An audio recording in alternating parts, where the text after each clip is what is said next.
Welcome back to Sisters Unbothered, the space where we unmask, unlearn, and reclaim our peace, one powerful conversation at a time. Now listen, today we're stepping into the workplace because self-stewardship doesn't stop at your front door. If you've ever felt guilty for setting boundaries on the job, or caught yourself saying yes when your spirit whispered no, this one is for you.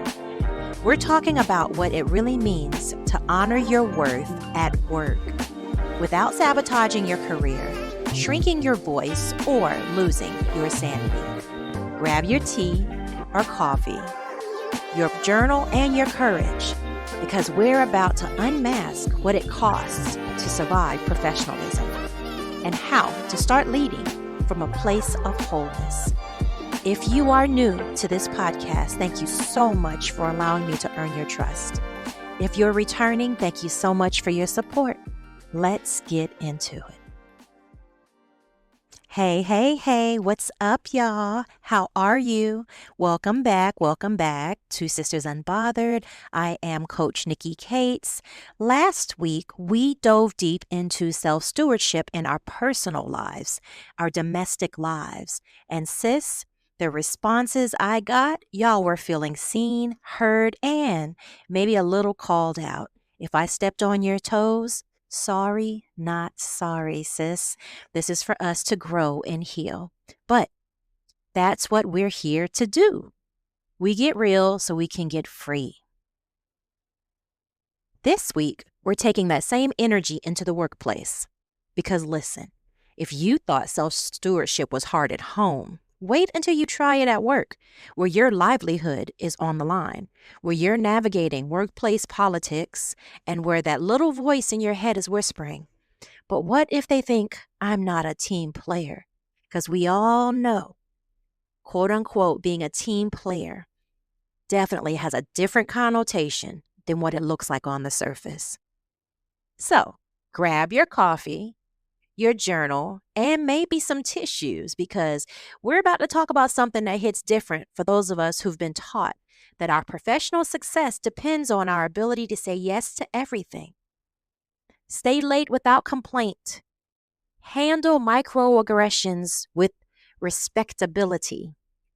And smile while we're drowning in other people's urgent requests. Today, we're talking about professional self-stewardship and why it feels like career suicide when you try to practice it. But before we dive in, I want you to think about this. What's the point of climbing the ladder if you lose yourself on every rung? That takes me to the scripture, what profit a man if he loses his soul? So you think about that, and let's go ahead and get ready to jump in. Also, what I would like for you to think about is, when was the last time you left work feeling energized instead of depleted? When was the last time you said no to a request that wasn't in your job description? When was the last time you took your full lunch break without feeling guilty? I see you. I see you nodding along, or maybe feeling that familiar tightness in your chest. That's your body telling you we need to have this conversation. So let's get to it. Now, this is in relation to the Unmask series. So let's start by naming the masks that we wear at work. I call it the super employee mask. The one that says we're always available, always agreeable, always ready to go above and beyond. And for many of us, especially women of color, this mask feels like survival. We've been taught that we have to work twice as hard to get half as far.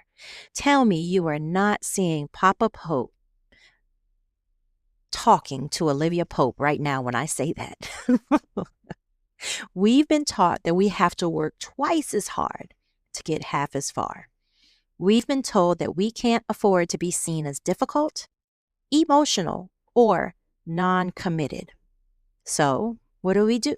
We overcompensate. We over deliver. We over function. And then we end up, surprisingly, over exhausted. I remember when I first started in corporate America, it was in the banking industry. I thought my worth was tied to my availability. Someone needed a report at 6 a.m., I was there. Last minute project on Friday at 5, count me in. Weekend work? Absolutely.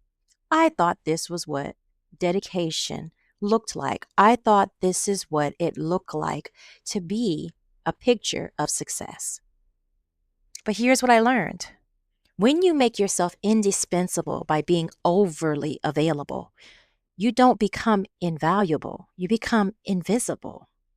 Your boundaries disappear. Your needs no longer matter. And your well-being becomes collateral damage in the name of being professional.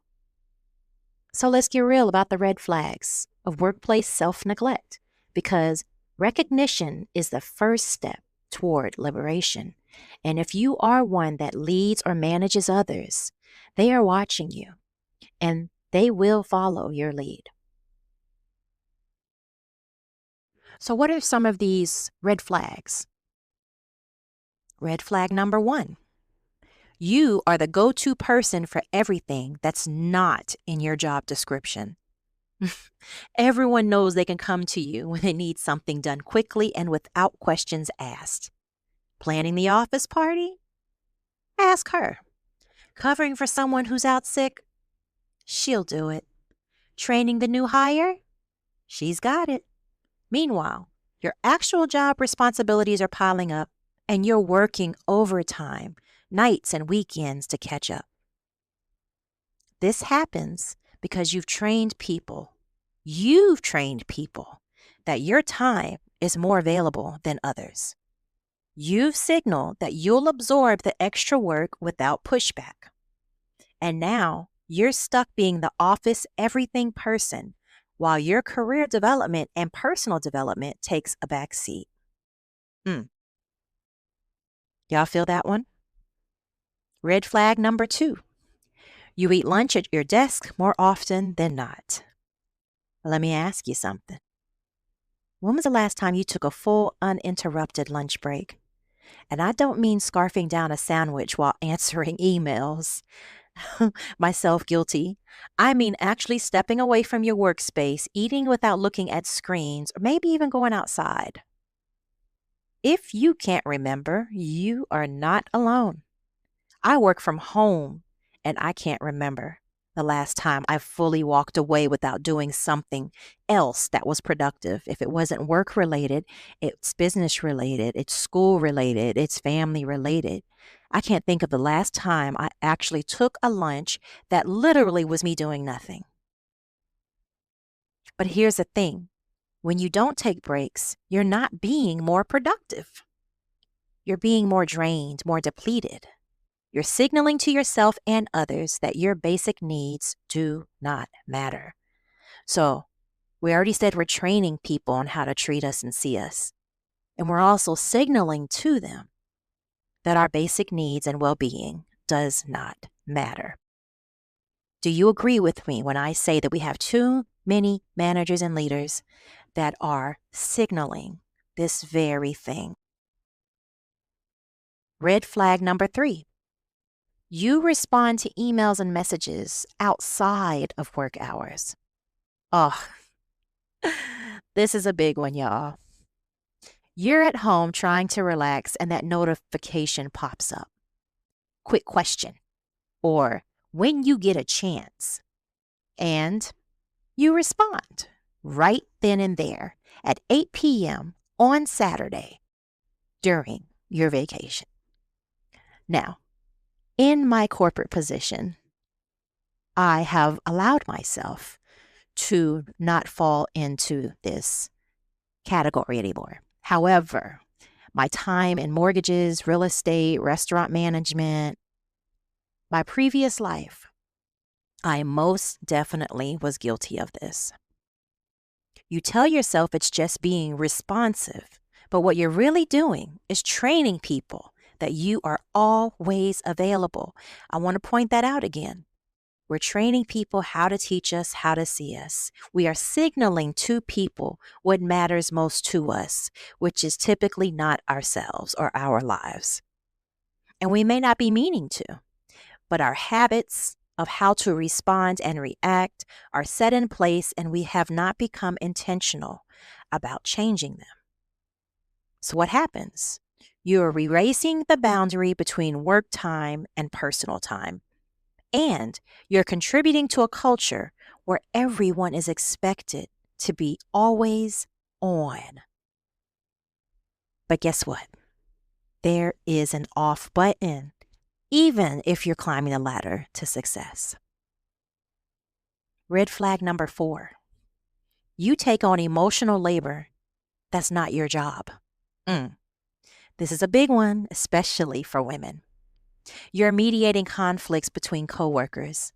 You're managing other people's emotions. You're the one everyone vents to. You're planning birthday celebrations and retirement parties. You're remembering everyone's personal details and checking in on people.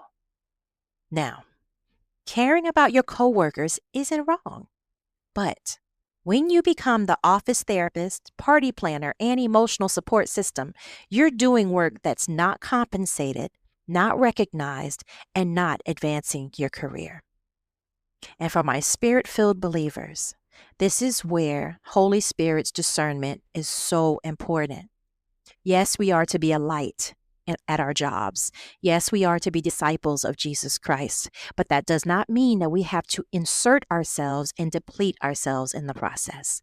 That is where discernment is necessary to know where it is our call to interact and where it is not.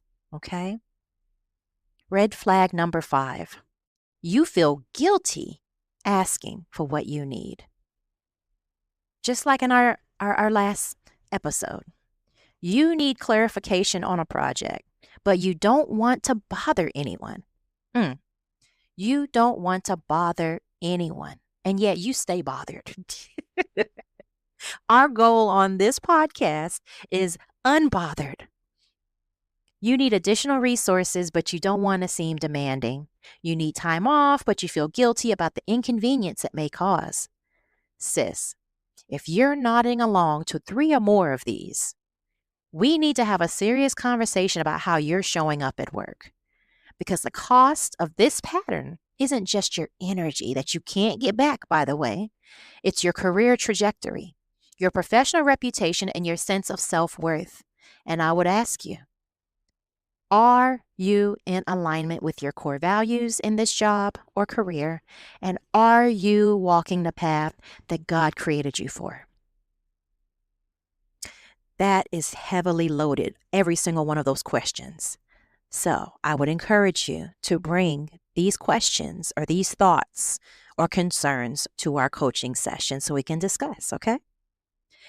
All right. So here are 4 strategies for professional self-stewardship. Now, let's talk about what we're going to do about it now that we've talked about the red flags. We might even be feeling a little wounded, kicked in the butt. But that's okay. It's with love, I promise you. I'm going to share 4 strategies for practicing self-stewardship at work without sabotaging your career.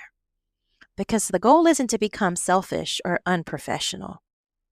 It is to become strategic and sustainable. Okay? Strategy number 1. Master the professional pause. Just like in our personal life, giving ourselves time, a moment to think, to breathe, a cushion of time. Instead of immediately saying yes to every request, practice saying, let me check my bandwidth and get back to you by enter a specific time. This gives you time to assess whether this request aligns with your priorities and capacity. Mind you, priorities change, okay? Priorities change. This is why I'm an advocate for grounding yourself first thing in the morning and having a better understanding, decluttering and organizing your thoughts and your heart and your priorities and tasks so that you understand what capacity you do have. How are you feeling in your body? Where are you mentally and emotionally? Are you having a rough day mentally and emotionally? Are you dealing with something? Are you feeling depressed or anxious and you're trying to work through that? What's going on with you? If we don't take the time to pay attention to ourselves before we enter into this space, we will not feel comfortable or be effective by utilizing this pause to give ourselves time. Okay? This gives you time to assess whether this aligns with who you are and where you are going in that very moment. Okay? Here's the key. You're not saying no immediately, which can trigger workplace politics. You're demonstrating that you're thoughtful about your commitments.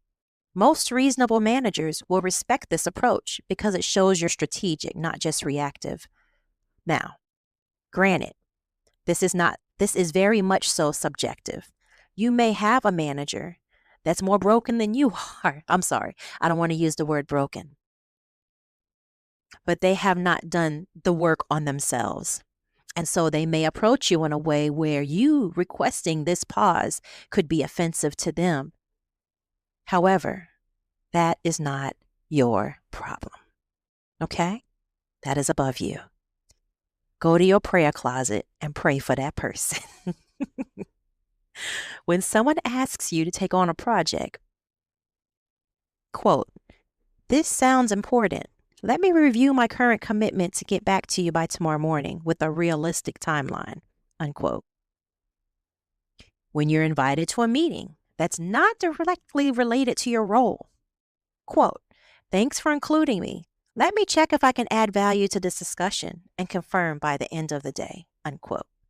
Now, both of these seem a little iffy in our current workplace, right? Depending on where you work, I would say that this past job that I have had, my manager has probably been one of the best that I've ever had. And so if I was to say something like this, he would have respected it. But I have also had managers that would guilt trip or bulldoze me trying to protect my space, my peace, and my time. So you are going to need discernment, my sisters. This is why you need to ground yourself, not just within yourself, but with the Spirit of the Lord, so that you can recognize where and who and what, okay, for the most effectiveness. Strategy number 2, protect your peak performance hours. Now, a lot of you that are listening may not be familiar with your energy zones. I will say that it is becoming more common and put out there that time management is not really effective without understanding how your energy peaks. For myself, my energy zone peaks early in the day,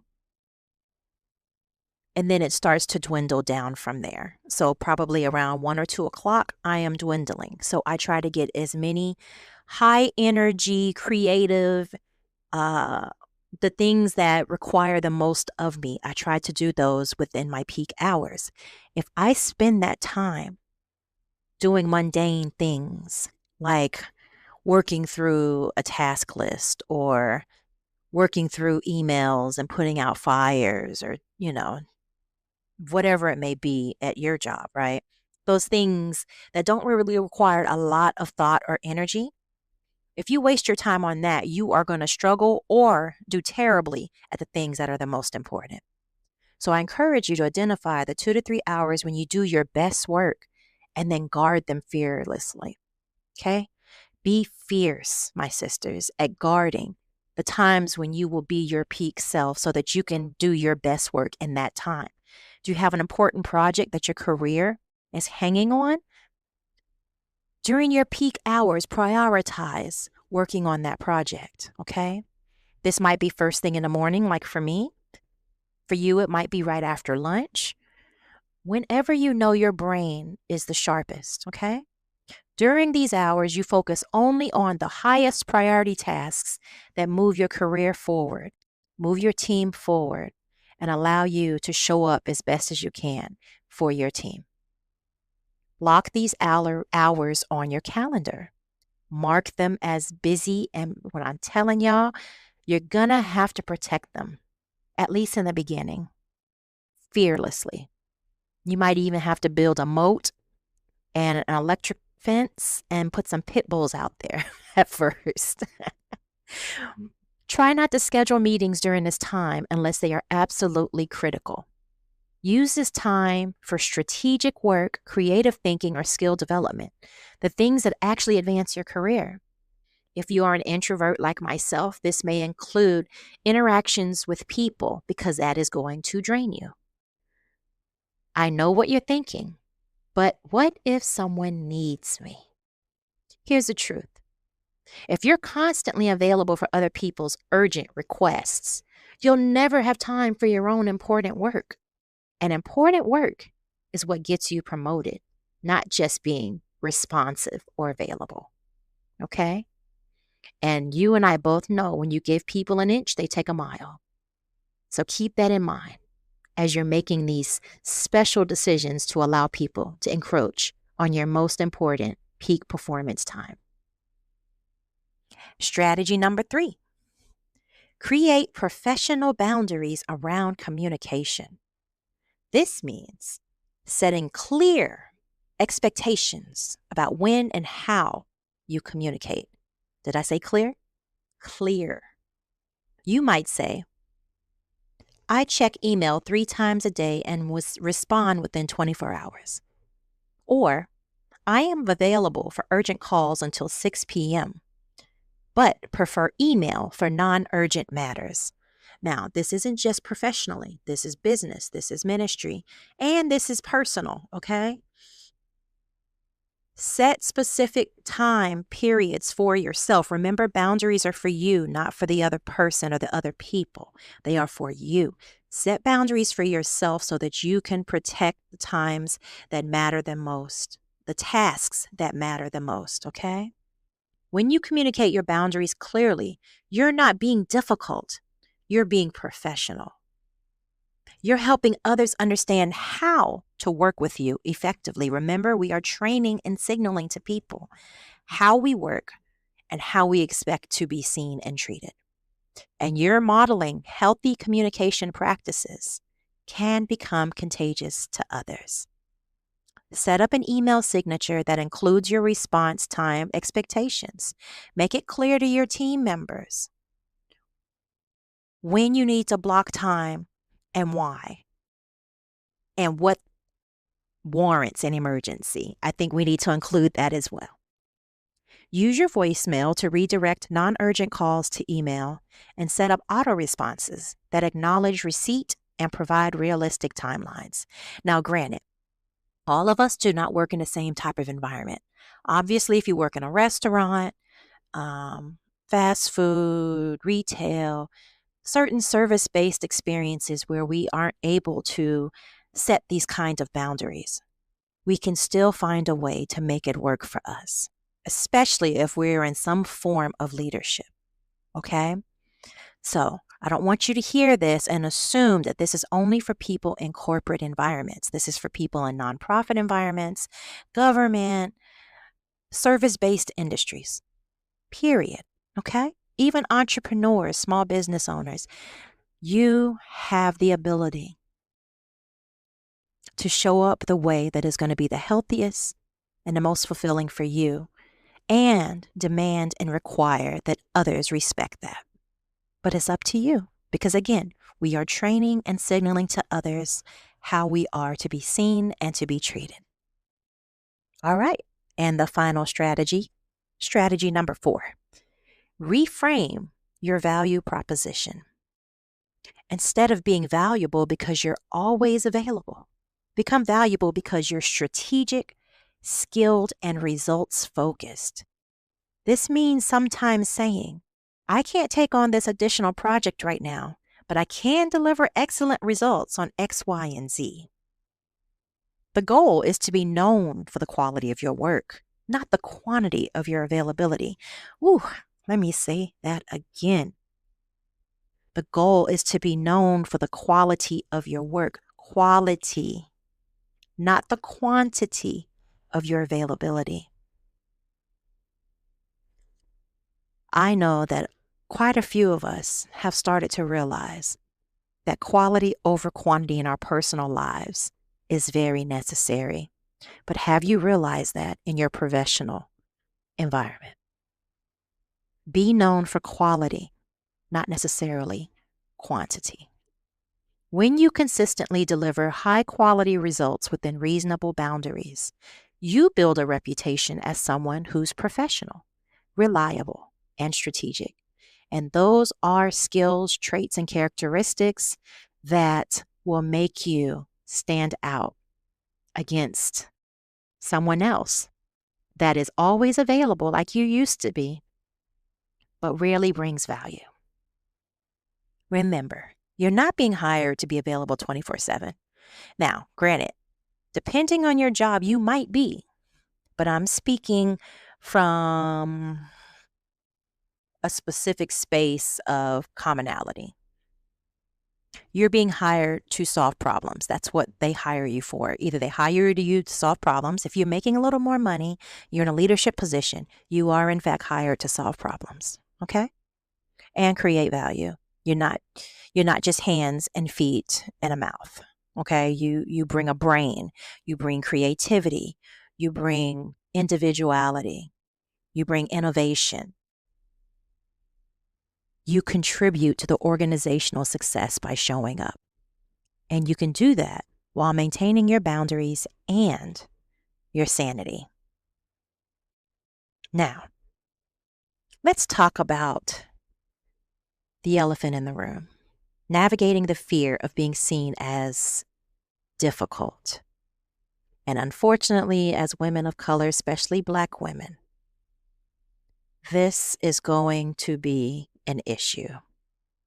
Now, you're probably thinking, Coach Nikki, this all sounds good, but what if I get labeled as challenging, difficult, or impossible to work with? What if it affects my performance reviews? What if I get passed over for promotions? These fears are very real, and they're especially real for women of color who've been taught that we have to be twice as good to get half as far. But here's what I want you to consider. What's the cost of not advocating for yourself? Eventually, it is going to bite you in the butt, and it might bite that whole sucker off. When you don't set boundaries, you become the person who's always overwhelmed, always stressed, always putting out fires.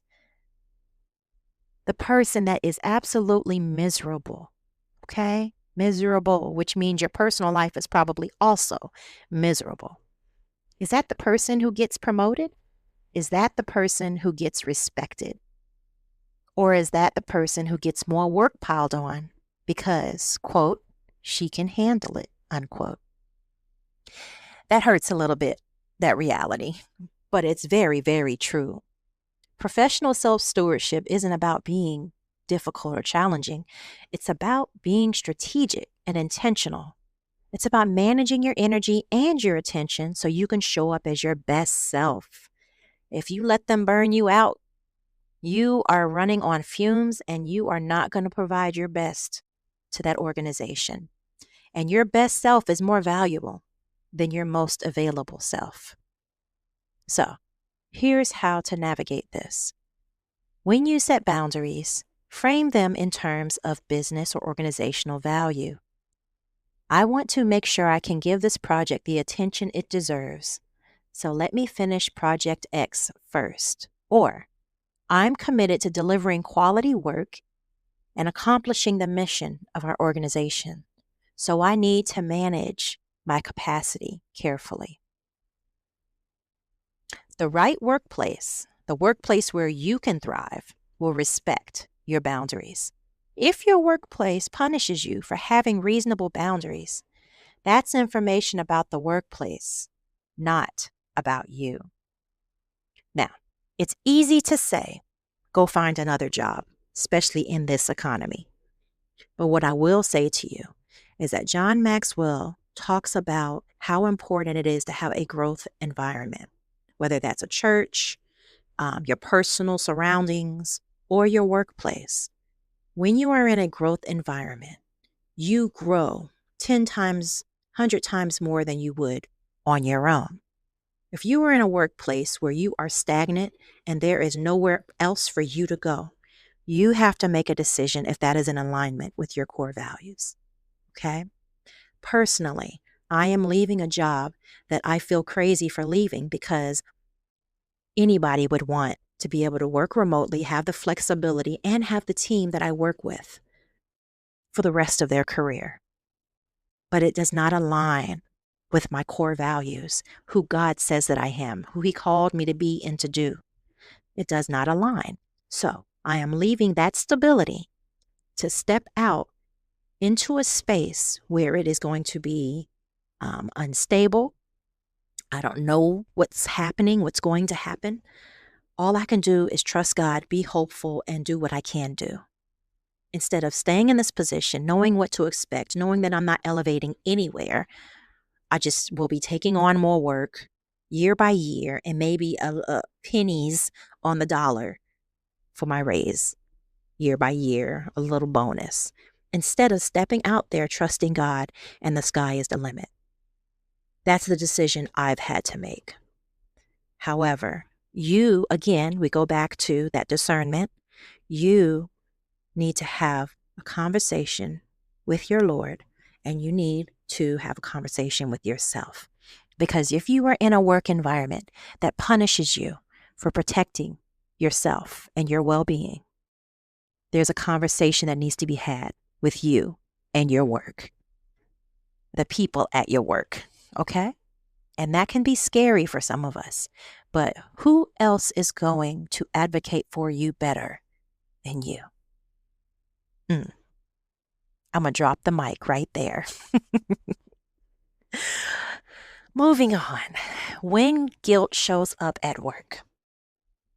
Let's be real about what happens when you start implementing these strategies.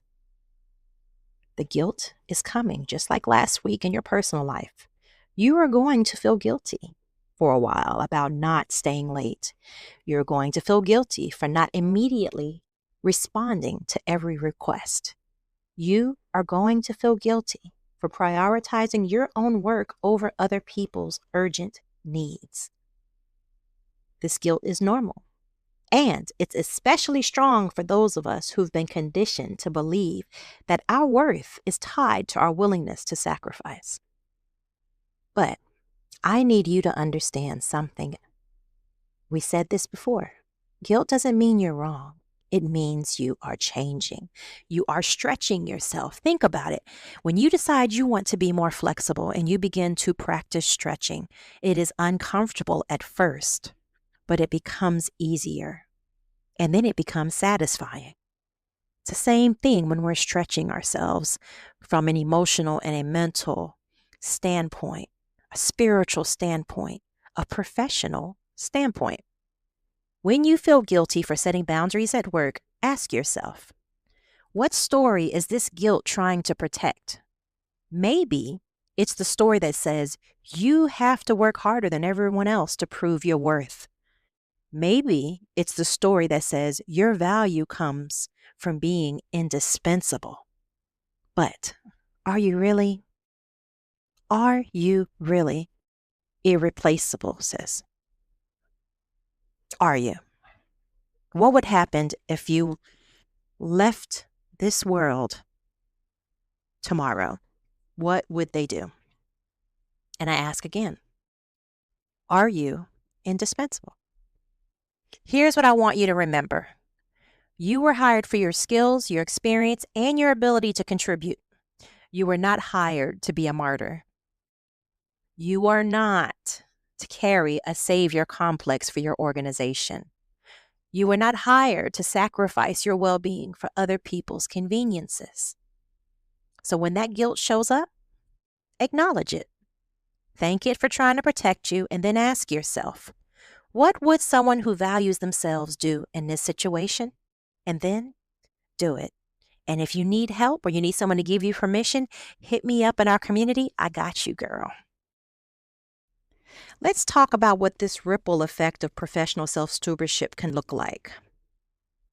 Here's what's beautiful about us learning to practice self-stewardship at work.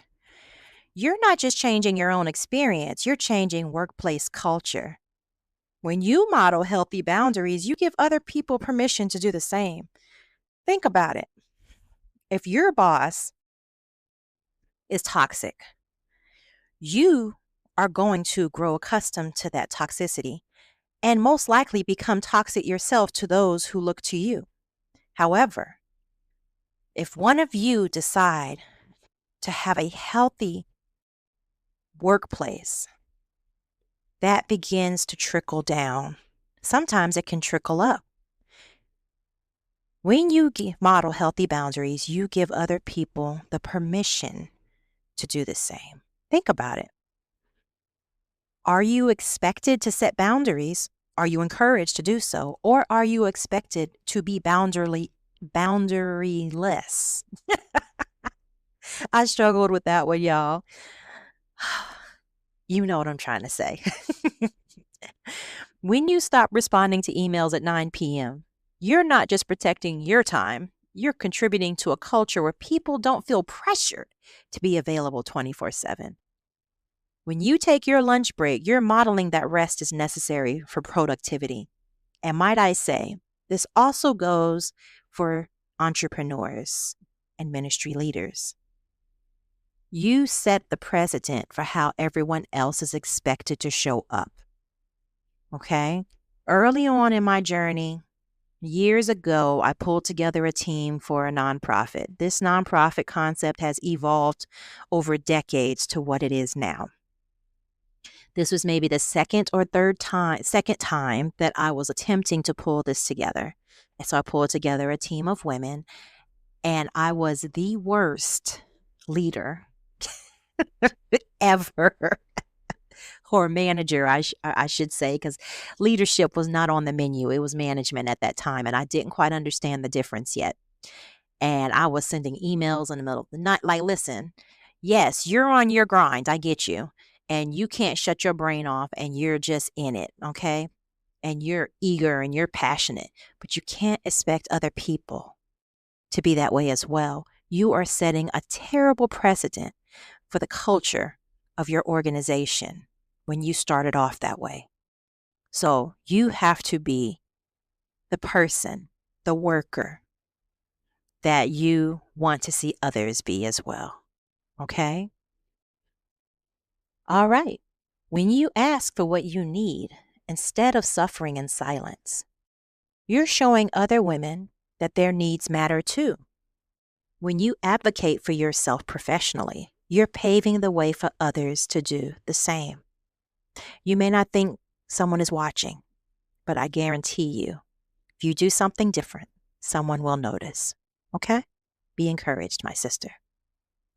Now, here's the beautiful irony. When you start stewarding your energy and attention better, you actually become more effective at work, more efficient. You're more focused, more creative, more strategic. You're contributing from a place of strength instead of depletion. So this isn't just about your career success. It's about your life success. Because what's the point if professional achievement, if you're too burned out to enjoy it? Hello? What's the point of climbing the ladder if you lose yourself on every rung? When you finally get to this magical place that you're aiming for, will you even be able to enjoy it? Will your personal life be in shatters? Think about it. So, let's talk about implementation, because we are speaking from an organizational professional perspective. So we're going to say implementation. Let's get practical about it though. And I want you to attempt to start this week. Because knowledge without action is just entertainment. And we're not here to be entertained right now. We're here to be transformed. All right. Week 1 actions. This week, I want you to choose one boundary to implement. Maybe it's not checking email after 7 p.m. Maybe it's taking a full lunch break 3 times this week.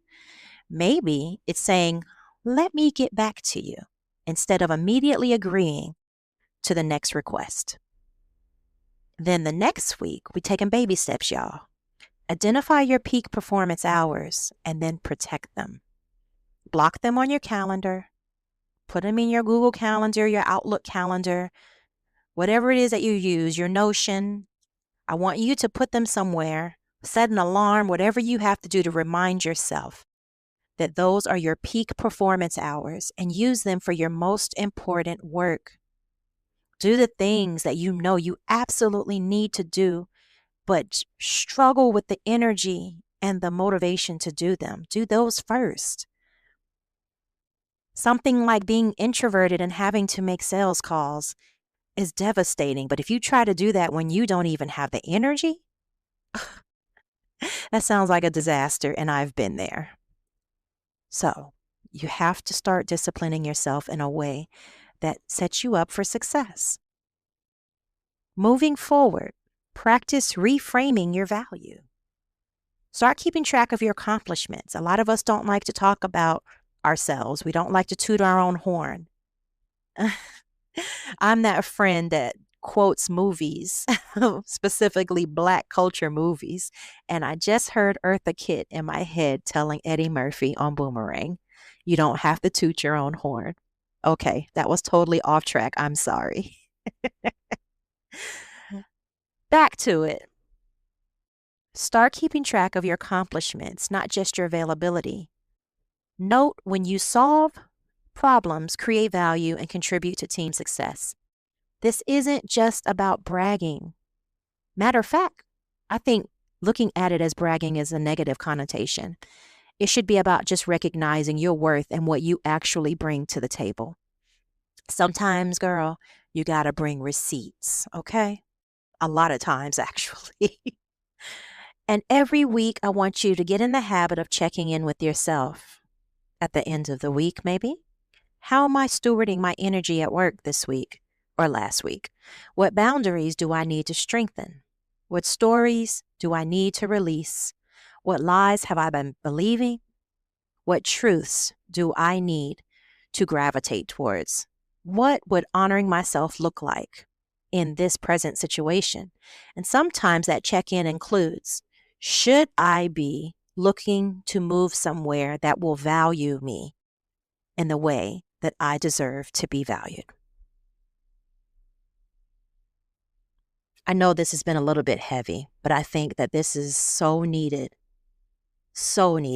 because we definitely spend so much time interacting with others in environments where collaboration is necessary, management is necessary, leadership is necessary, hierarchy is necessary. So, for your call to action this week, I encourage you to be specific and strategic. Identify one area where you're overgiving at work and create a plan to change it. Maybe you're the person who always stays late to finish other people's stuff.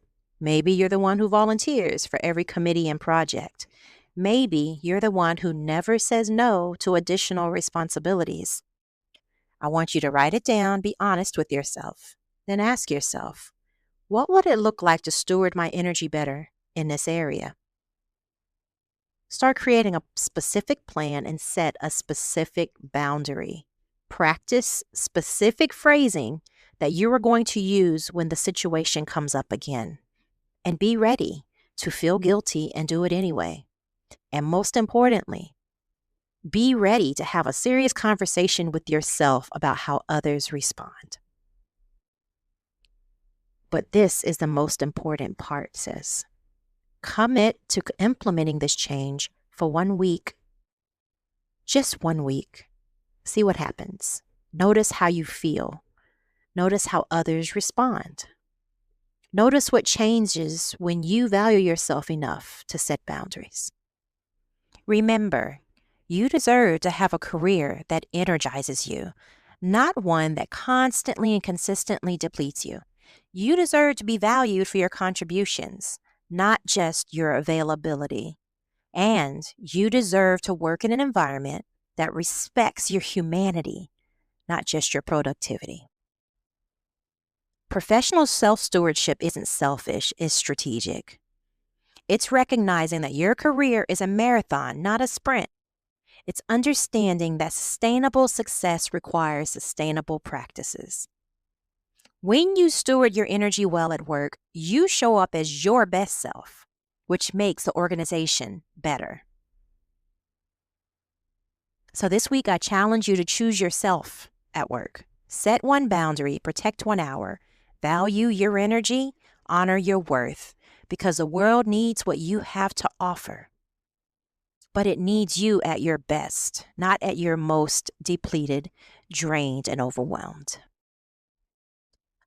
All right. Thank you so much for sticking with me on this. I truly appreciate you. Now, I would like to also let you know that I am working on a curriculum specifically for unmasking at work for workplace leaders. I want to speak directly to those of you who lead teams, manage others, or shape workplace culture. If you found yourself recognizing these red flags, not just in yourself, but across your department or organization, this isn't just about you. It's about the systems you're working with. It's about your culture at your workplace. And let me tell you something real. When individuals constantly overextend, mask their needs, or struggle to set boundaries, it's not just a people problem. It's an organizational problem. It's a cultural problem, and that affects everything externally, including your customer, client, or mission experience. And that's exactly why I created Unmask at Work, a framework which is a strategic model to help organizations move from performative professionalism to authentic, high-trust leadership environments. We help organizations measure their psychological safety and workplace health, equip managers with emotional intelligence and boundary-respecting leadership tools, shift performance norms from availability to strategic contribution. So, if you're in a position to influence your workplace, don't just encourage your staff to set boundaries. Do the deeper work of creating a culture where boundaries are honored, voice is safe, and authenticity and wholeness is no longer a liability.